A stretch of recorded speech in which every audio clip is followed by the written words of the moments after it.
આપણે આગળ વધીએ. આપણો જે પાઠ છે નવો પાઠ, પાંચમો પાઠ, જેનું નામ છે ભારતનો વિજ્ઞાન અને ટેકનોલોજીનો વારસો. તો આપણે એના વિશે આગળ વધીએ. વિજ્ઞાન અને ટેકનોલોજીના ક્ષેત્રે થયેલા સંશોધને દેશોને ખૂબ જ નજીક લાવી દીધા છે. એટલે મિત્રો, જે આ વિજ્ઞાન અને જે ટેકનોલોજી છે, એ ટેકનોલોજી ક્ષેત્રે થયેલા જે કંઈ નવા નવા જે સંશોધનો છે, એ સંશોધનોએ દેશો વચ્ચેનું જે અંતર હતું એ અંતરને એને ઘટાડી દીધું છે. એટલે કે એકબીજાની જે નજીક છે એ નજીક આ દેશો એટલે તમામ દેશો એકબીજાની નજીક આવી ગયા છે. દેશો વચ્ચે જે આંતરવ્યવહાર છે એ આંતરવ્યવહારને પણ સરળ બનાવી દીધો છે. એટલે જે આંતરવ્યવહાર છે, દેશો વચ્ચેનો જે આંતરવ્યવહાર છે, એને પણ મિત્રો આ વ્યવહારને પણ સરળ બનાવી દીધો છે. વિશ્વના જે દેશો છે એ દેશો વચ્ચે એ દેશોમાં સહભાગીનું જે પ્રમાણ છે, સહકારનું જે પ્રમાણ છે, એ પ્રમાણ પણ વધ્યો છે. અને નવો જ એક જે અભિગમ કહેશું એ અભિગમ ઉદ્ભવ્યો છે. દેશો વિશ્વ શાંતિ અને જે સહઅસ્તિત્વ અને સહઅસ્તિત્વ તરફ એ અભિમુખ થયા છે. એટલે મિત્રો, દરેક દેશ હવે વિશ્વ શાંતિની અંદર માને છે, વિશ્વ શાંતિ તરફ અને સહઅસ્તિત્વ તરફ એ અભિમુખ જે છે થયા છે. એટલે આજે પણ ઘણા બધા દેશો છે એ વિશ્વ શાંતિની અંદર માને છે.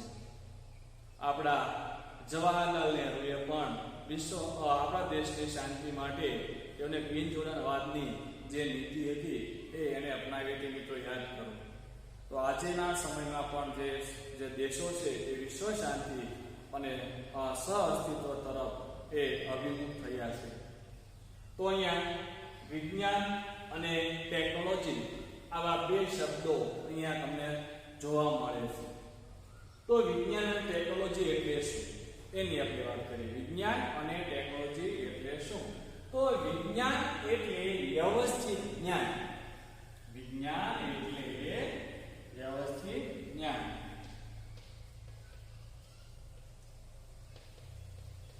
એટલે શું? તો વ્યવસ્થિત જ્ઞાન.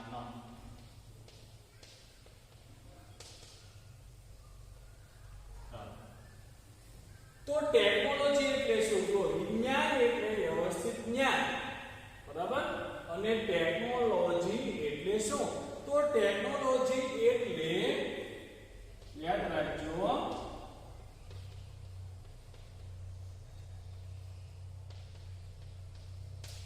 એટલે વિજ્ઞાનની વ્યવસ્થિત અથવા વ્યવહારિક ઉપયોગિતા, એને આપણે કહીશું ટેકનોલોજી. કે વિજ્ઞાન એટલે વ્યવસ્થિત જ્ઞાન. આમ વ્યવસ્થિત જેને પાસે જ્ઞાન હોય એને કહેવાય વિજ્ઞાન. ટેકનોલોજી એટલે કે વિજ્ઞાનની જે વ્યવહારિક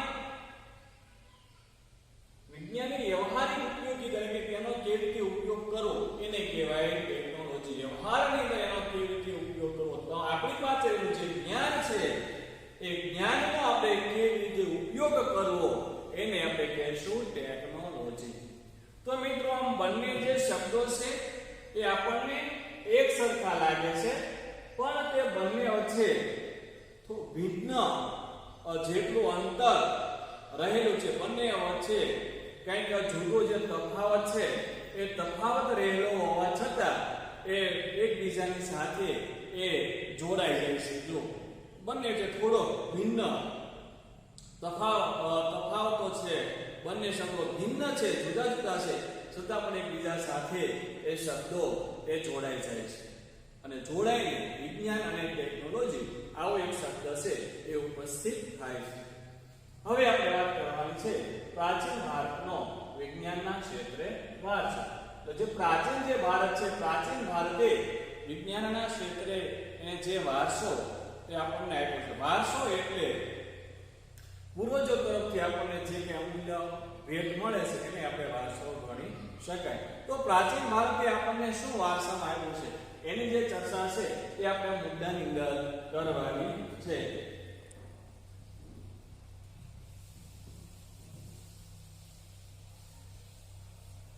તો આપણા જે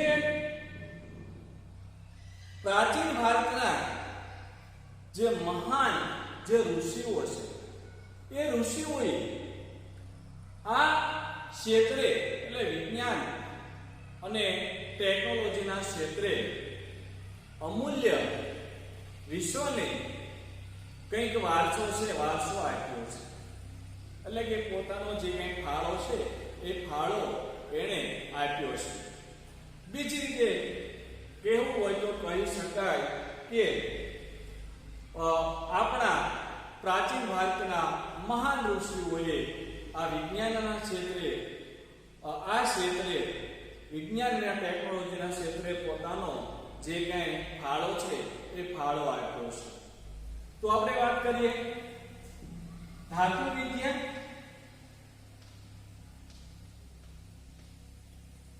વૈદિક વિદ્યા,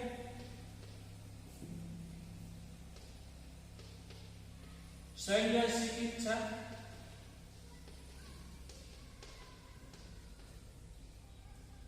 ત્યાર પછી ગણિત શાસ્ત્ર, ખગોળ શાસ્ત્ર,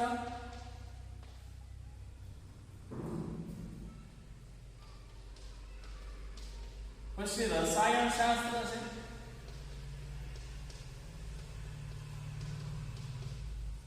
વાસ્તુશાસ્ત્ર,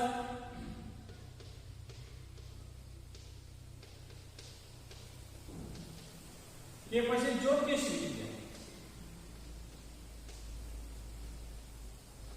વિદ્યા એટલે શાસ્ત્ર. આમ તો આપણે શાસ્ત્ર લઈશું.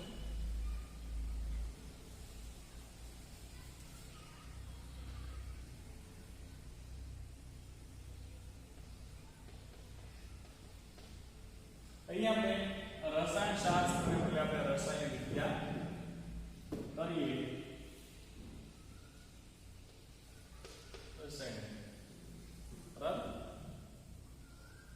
તો આ વગેરે ક્ષેત્રોમાં આપણા મહાન જે ઋષિઓ થઈ ગયા એ ઋષિઓએ પોતાનો જે સિંહ ફાળો આપણે કહી શકાય એ સિંહ ફાળો આપ્યો છે. એ મિત્રો ગૌરવની વાત કહેવાય, બરોબર ને? તે આપણા પ્રાચીન ભારતના મહાન જે ઋષિઓ થઈ ગયા એ ઋષિઓએ આ ક્ષેત્રમાં પોતાનો જે અમૂલ્ય જે છે, અમૂલ્ય જે વારસો છે એ આ વિશ્વને આપ્યો છે. તેની અંદર આ વારસાની અંદર કઈ કઈ બાબતોનો સમાવેશ થાય તો અહીંયા ધાતુ વિદ્યા છે, વૈદિક વિદ્યા, ત્યાર પછી રસાયણ વિદ્યા બોલાવી રસાયણ વિદ્યા, શલ્ય ચિકિત્સા, ગણિત શાસ્ત્ર, ખગોળશાસ્ત્ર, રસાયણ વિદ્યા આપણે લેવાય ગયું, વાસ્તુશાસ્ત્ર અને જ્યોતિષશાસ્ત્ર વગેરેનો સમાવેશ થાય છે. અને મિત્રો આનો જે ફાળો છે એ આપણા મહાન જે ઋષિઓ થઈ ગયા પ્રાચીન ભારતના એ ઋષિઓએ આ દરેક ક્ષેત્રની અંદર પોતાનો જે યથાશક્તિ પ્રમાણે એને ફાળો આપ્યો છે. એ મિત્રો ગૌરવની વાત ગણાય, આપણા માટે એ એક ગૌરવની વાત છે. તો આ ક્ષેત્રોમાં નહીં મિત્રો એવું પણ કહી શકાય કે એ સિવાય ખાસ કરીને આપણે વાત કરીએ તો કલા, ધર્મ, સાહિત્ય, શિક્ષણ અને તત્વ જે ચિંતન છે, તત્વ ચિંતનમાં જ નહીં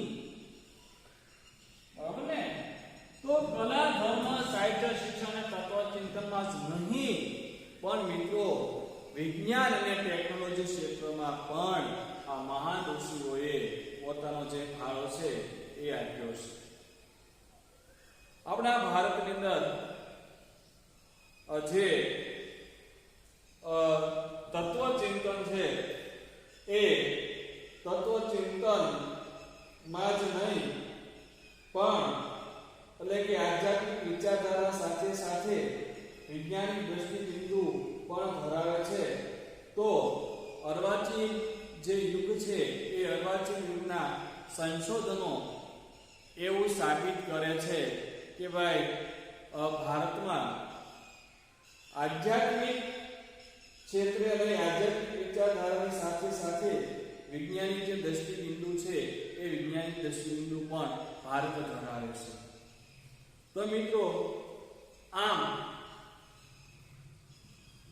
ભારતમાં આ વિજ્ઞાન અને ટેકનોલોજીના ક્ષેત્રે આ પ્રાચીન ભારતે ઘણો બધો પોતાનો જે ફાળો છે એ ફાળો આપ્યો છે. હવે મિત્રો આપણે વાત કરીએ આ જે કંઈ ધાતુ વિદ્યા જે છે, બરાબર ને, પ્રાચીન જે મહાન ઋષિઓ થઈ ગયા, પ્રાચીન ભારતના મહાન ઋષિઓએ જે કંઈ ફાળો આપ્યો છે મિત્રો વિજ્ઞાનના ક્ષેત્રે, તો તેનો જે વિસ્તૃત જે પરિચય છે એ આપણે મેળવતા જઈએ તો એમાંથી આપણે પહેલી જે વાત છે એ ધાતુ વિદ્યાની કરશું. પહેલી આપણે વાત કરીએ ધાતુ વિદ્યા. તો મિત્રો આ જે ધાતુ વિદ્યા છે એ ધાતુ વિદ્યાનો જે ઉપયોગ છે એ પ્રાચીન સમયથી જ ભારતના લોકો પોતાના જીવન વ્યવહાર માટે એ કરતા આવ્યા છે. એટલે ધાતુ વિદ્યાનો જે ઉપયોગ છે એ પ્રાચીન ભારતના જે લોકો છે એ પોતાના જીવન વ્યવહારમાં એનો ઉપયોગ જે છે એ કરતા આવ્યા છે અને હાલમાં પણ એ કરે છે. તો આ જે ધાતુ વિદ્યા છે એ ધાતુ વિદ્યાને આપણે અદ્વિતીય સિદ્ધિ ગણી શકાય. તો ધાતુ વિદ્યા ક્ષેત્રે મિત્રો આપણે અદ્વિતીય જે સિદ્ધિ છે એ સિદ્ધિ આપણે હાંસલ કરી છે. તો આપણે એના ઉદાહરણ સ્વરૂપે જોઈએ કે આપણે ધાતુ વિદ્યામાં કઈ કઈ સિદ્ધિઓ આપણે હાંસલ કરી છે. તો આપણે જોઈએ તો આપણે ધાતુ વિદ્યાની અંદર આપ સૌ જાણો છો કે સિંધુ ખીણની જે સંસ્કૃતિ છે એ સિંધુ ખીણની સંસ્કૃતિના સમયની આપણને એક પ્રતિમા મળી અને એ પ્રતિમા કઈ હતી તો કે ભાઈ નર્તકીની પ્રતિમા.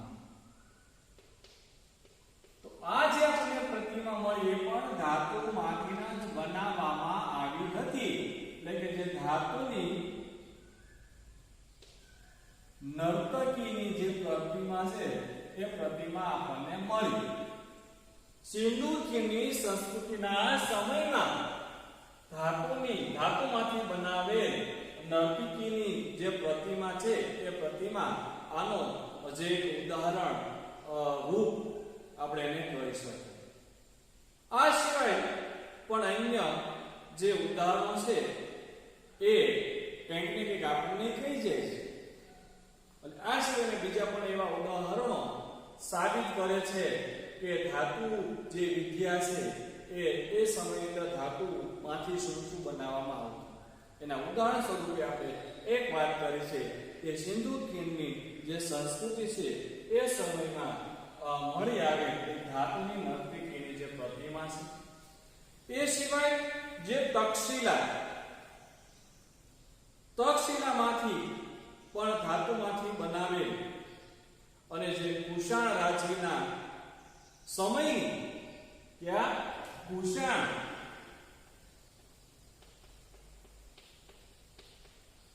રાજ્યના સમયની ભગવાન જે બુદ્ધ છે, ભગવાન બુદ્ધની પણ આપણને જે પ્રતિમા છે એ મળી આવેલી છે. ક્યાંથી? તો કે તક્ષશિલામાંથી. તક્ષશિલામાં ધાતુમાંથી બનેલ અને કુષાણ રાજના સમયની ધાતુમાંથી બનેલ જે ભગવાન જે બુદ્ધ છે એ બુદ્ધની પ્રતિમા પણ મળી આવેલ છે. આગળ આપણે વાત કરીએ તો 16 જે રાજવી છે એ 16 રાજવીના સમયમાં પણ આપણને ધાતુમાંથી નિર્માણ થયેલ ધાતુમાંથી બનાવેલ એક પ્રતિમા પણ મળી આવેલ છે. તો એ પ્રતિમા છે મિત્રો જે આંતરરાષ્ટ્રીય પણ એક મહત્વ ધરાવે છે. બરાબર છે, આંતરરાષ્ટ્રીય પણ એક મહત્વ ધરાવે છે. તો આપણે હજી એક આપણે ઉદાહરણ લઈ લઈએ કે ચેન્નઈમાં સંગ્રહાયેલ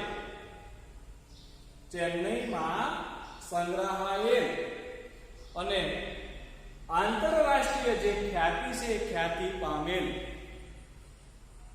ઉત્કૃષ્ટ નમૂનારૂપ એવી જે નૃત્ય કલા છે એ નૃત્ય કલાના ઉત્કૃષ્ટ નમૂનારૂપ એવી એક પ્રતિમા જેને આપણે મહાદેવ જે નટરાજ છે એ મહાદેવ નટરાજની જે પ્રતિમા છે એ પ્રતિમા પણ એનું ઉત્કૃષ્ટ ઉદાહરણ છે.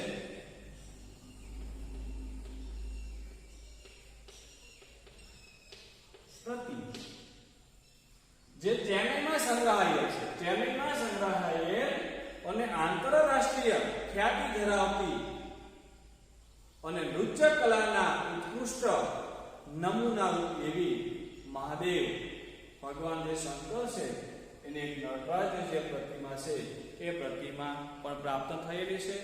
અને ધનુર્ધારી, બરાબર ને, અને ધનુર્ધારી રામની શ્રી રામની પ્રતિમા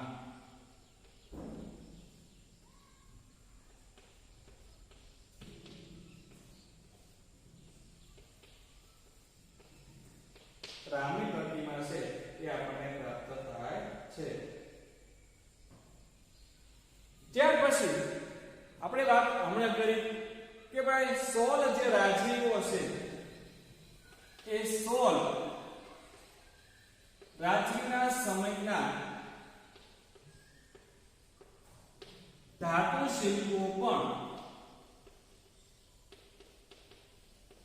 ધાતુ શિલ્પો 16 રાજવીના સમયના જે ધાતુ શિલ્પો છે ધાતુ શિલ્પો પણ મિત્રો એના ઉદાહરણ સ્વરૂપે આપણે લઈ શકાય. ધાતુ વિદ્યાના આ બધા ઉદાહરણો છે.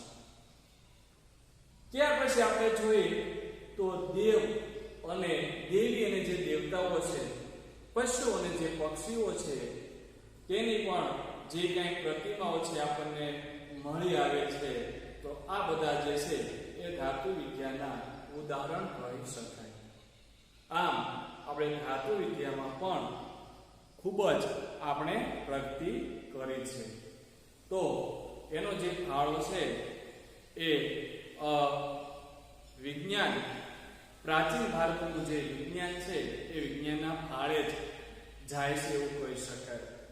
તો આવી રીતે આ ધાતુ શિલ્પો બનાવવાની જે પરંપરા છે એ ક્યારે વિકાસ પામી હતી એની આપણે વાત કરીએ તો આ જે ધાતુ જે શિલ્પો છે, ધાતુ શિલ્પો એ બનાવવાની જે આ કલા છે એ કલા 10મી અને 11મી સદીમાં એ વિકાસ પામી. હવે મિત્રો ફરી વખત જ્યારે તાસ 2 ની અંદર મળશું ત્યારે આપણે આગળના કોઈ મુદ્દા સાથે ફરી વખત આગળ વધશું. તો અહીંયા સુધી આપણે રાખીએ. અસ્તુ. જય હિન્દ.